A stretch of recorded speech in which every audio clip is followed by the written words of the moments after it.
It's time for Media Meltdowns, and Jimmy Kimmel's Trump-hating wife, Molly McNeely, wants you to know she's angry. Why? Because Donald Trump is president. And I'm angry all the time, which isn't healthy at all. But I personalize everything now. When I see these terrible stories every day, I'm immediately mad at certain aunts, uncles, cousins who put him in power. And it's really hard. And They're all nodding. I wish I could deprogram myself in some way. Just look at them nodding in awe. Now, Molly is also the head writer and executive producer of Jimmy Kimmel Live, which tells you a lot about her. Now, she's gone on this podcast, which is seriously called We Can Do Hard Things. And it's so Meghan Markle of her. I mean, look at Jimmy and Molly. Their net worth is estimated to be around $50 million, but they want you to listen to just how hard done by they are. And they're still upset that after a year has passed, Donald Trump won, and they're still angry about it. In fact, Molly has opened up about how badly she begged and begged her family members not to vote for Donald Trump, to the point she's now had to cut ties with her family. I've sent many emails to family right before the election saying, I'm begging you, here's the 10 reasons not to vote for this guy. Please don't. And I either got ignored by 90% of them or got truly insane responses from a few. Yeah, she goes on to encourage other families to cut off Trump-supporting family members or friends. And what do the podcast hosts have to say? Well, I think what Molly is doing is phenomenal. That's so honest, and I feel like no one has ever said, at least to me directly, no one said that, the thing that, because that happens to me too. When when a headline comes about a certain thing, I get mad at personal people too. I think really? Yes. Like if there's an anti-queer thing that comes out, it's like our brains have to focus on people because otherwise it's just this big boogeyman thing.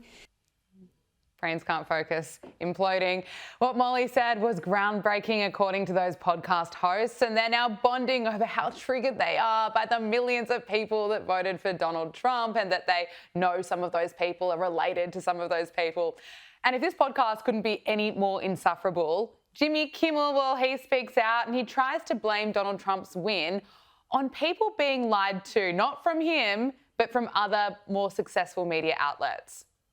If those outlets didn't exist, we wouldn't have this. I think people would evaluate things based on facts, but it's just...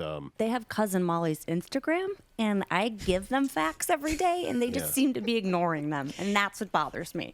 Okay? So they can watch Fox News all day, but the hard part for me, it's a strange position to be in, is you personally know two humans in your life you're related to.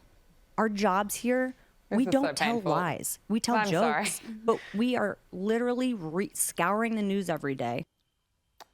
I mean, just a few months ago, Jimmy Kimmel was lying about Charlie Kirk's murder and then pretended to cry when he was brought back on air, and he offered no apology. Now let's check in on the charming Jennifer Welch. She's starting to become a regular on this Media Meltdown segment because just weeks after applauding a woman who celebrated the murder of Charlie Kirk, she's now complaining that there are plenty of Republicans who are people of faith and have a strong connection with the divine. I think a lot of the people that are involved in this movement are either psychopaths, sociopaths, they like it. I'm talking about Stephen Miller, right? And then you've got people that are religious addicts. And you guys, that is a real thing. Somebody can be an alcoholic, somebody can be a drug addict. A lot of people are religious addicts, and you can Google it and read about it. And these religious addicts, like all addicts, sabotage things. Their default setting is to break things and create collateral damage. And I think even on the Supreme Court, we have some religious addicts. And I think in the administration, we have a ton of religious addicts, Mike Johnson, etc., Marco Rubio. And they think, okay, I'm doing a lot of bad my private life. I guarantee you Sam Alito's Google search history is full of a lot of all right? Has to be. Yeah, the party of the left, party of inclusion. Here was Jennifer Welch on the night of Mamdani's electoral win, claiming that Americans have no culture except for multiculturalism. Americans have no culture except for multicultural. Well said.